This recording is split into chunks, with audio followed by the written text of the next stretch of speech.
ದೇಶದ ಸರ್ಕಾರ ನಡೆಸೋ ಪಕ್ಷ, ದೇಶದ ಬಹುತೇಕ ರಾಜ್ಯಗಳಲ್ಲಿ ಸರ್ಕಾರ ನಡೆಸ್ತಾ ಇರುವಂತಹ ಪಕ್ಷ, ಎಲ್ಲಾ ಸಾಂವಿಧಾನಿಕ ಸಂಸ್ಥೆಗಳನ್ನ ನಿಯಂತ್ರಿಸ್ತಾ ಇರುವಂತಹ ಪಕ್ಷ, ಎಲ್ಲಾ ಕೇಂದ್ರೀಯ ತನಿಖಾ ಸಂಸ್ಥೆಗಳನ್ನ ಹಿಡಿತದಲ್ಲಿ ಇಟ್ಕೊಂಡಿರುವಂತಹ ಪಕ್ಷ, ಬಹುತೇಕ ಎಲ್ಲಾ ಮಾಧ್ಯಮಗಳನ್ನು ಕೂಡ ತನ್ನ ಕಪಿ ಮುಷ್ಟಿಯಲ್ಲಿ ಇಟ್ಕೊಂಡಂತಹ ಪಕ್ಷ, ಅಪಾರ ಸಂಪನ್ಮೂಲ ಇರುವಂತಹ ಪಕ್ಷ, ಬೃಹತ್ ಐಟಿ ಸೆಲ್ ಇರೋ ಪಕ್ಷ.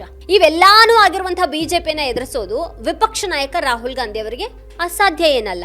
ಬಿಜೆಪಿಯ ಅಸಾಮಾನ್ಯ ಶಕ್ತಿ, ಸಂಪನ್ಮೂಲ, ಪ್ರಭಾವ ಎಲ್ಲವನ್ನ ವಿಪಕ್ಷ ನಾಯಕನಾಗಿ ರಾಹುಲ್ ಗಾಂಧಿ ಅವರು ಬಹಳಷ್ಟು ಚೆನ್ನಾಗಿನೇ ಎದುರಿಸ್ತಾ ಇದ್ದಾರೆ ಮತ್ತು ಅದನ್ನ ನಿಭಾಯಿಸ್ತಾ ಇದ್ದಾರೆ.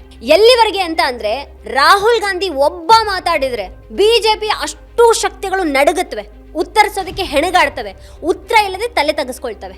ಒಟ್ಟಲ್ಲಿ ಹೇಗಾದ್ರೂ ಮಾಡಿ ರಾಹುಲ್ ಗಾಂಧಿ ಒಬ್ಬನ ಬಾಯಿ ಮುಚ್ಚಿಸಿದ್ರೆ ಸಾಕು, ಉಳಿದವರೆಲ್ಲರನ್ನ ಹೇಗಾದ್ರೂ ಮಾಡಿ ಒಟ್ಟಲ್ಲಿ ಮ್ಯಾನೇಜ್ ಮಾಡಬಹುದು ಅಂತ ನಿಟ್ಟುಸಿರು ಬಿಡ್ತದೆ.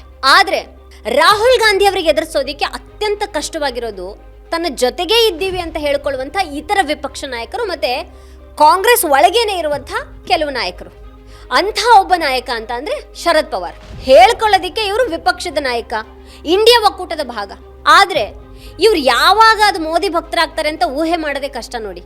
ಈಗ ಮತ್ತೆ ಅದೇ ರೀತಿಯ ಒಂದು ಹೇಳಿಕೆಯನ್ನು ಕೊಟ್ಟಿದ್ದಾರೆ. ನಾನು ರಾಜಕೀಯವಾಗಿ ಮೋದಿ ಅವರೊಂದಿಗೆ ಭಿನ್ನಾಭಿಪ್ರಾಯವನ್ನ ಹೊಂದಿದ್ರು ಪ್ರಧಾನಿಯಾಗಿ ಅವರು ಅಂತಾರಾಷ್ಟ್ರೀಯ ಮಟ್ಟದಲ್ಲಿ ಭಾರತದ ಪ್ರತಿಷ್ಠೆಯನ್ನು ಎತ್ತಿ ಹಿಡಿಯೋದಕ್ಕೆ ಕೆಲಸ ಮಾಡ್ತಾ ಇದ್ದಾರೆ ಅನ್ನೋದನ್ನ ಮರಿಬಾರದು ಅಂತ ಮೆಚ್ಚುಗೆಯನ್ನು ಸೂಚಿಸಿದ್ದಾರೆ. ಪ್ರಧಾನಿ ಮೋದಿ ಅವರು ಜಾಗತಿಕ ಮಟ್ಟದಲ್ಲಿ ದೇಶದ ಪ್ರತಿಷ್ಠೆಯನ್ನ ಹೆಚ್ಚು ಮಾಡುವತ್ತ ಕೆಲಸ ಮಾಡ್ತಾ ಇದ್ದಾರೆ. ಪ್ರಧಾನಿ ಮೋದಿ ಅವ್ರ ಜೊತೆಗೆ ತಮಗೆ ಭಿನ್ನಾಭಿಪ್ರಾಯ ಇದೆ ಆದ್ರೂ ಅವರು ವಿದೇಶಗಳಲ್ಲಿ ಈ ದೇಶದ ಮರ್ಯಾದೆಯನ್ನ ಎತ್ತಿ ಹಿಡಿಯುವಂತ ಜವಾಬ್ದಾರಿಯನ್ನ ಹೊಂದಿದ್ದಾರೆ ಅನ್ನೋದನ್ನ ಗುರುತಿಸೋದು ಬಹಳ ಮುಖ್ಯ ಅಂತ ಪವಾರ್ ಅವರು ಅಭಿಪ್ರಾಯಪಟ್ಟಿದ್ದಾರೆ.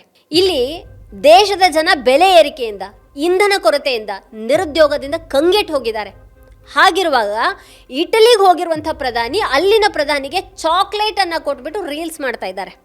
ಅದರಿಂದ ದೇಶದ ಪ್ರತಿಷ್ಠೆ ಜಾಗತಿಕವಾಗಿ ಹೆಚ್ಚಾಗುತ್ತಾ? ಅಲ್ಲ, ಇದು ಎಂಥ ಮಾತು? ಇದಕ್ಕೇನಾದ್ರೂ ಆಧಾರ ಅಥವಾ ಏನಾದ್ರೂ ಅರ್ಥ ಇದೆಯಾ ಇದಕ್ಕೆ? ಅಮೆರಿಕದೆದುರು, ವಿಶ್ವದ ಇತರ ದೇಶಗಳೆದುರು ಭಾರತ ಮತ್ತೆ ಮತ್ತೆ ಮುಜುಗರಕ್ಕೆ ಮತ್ತೆ ಅವಮಾನಕ್ಕೊಳಗಾಗ್ತಾ ಇದೆ, ಏಕಾಂಗಿ ಆಗ್ತಾ ಇದೆ.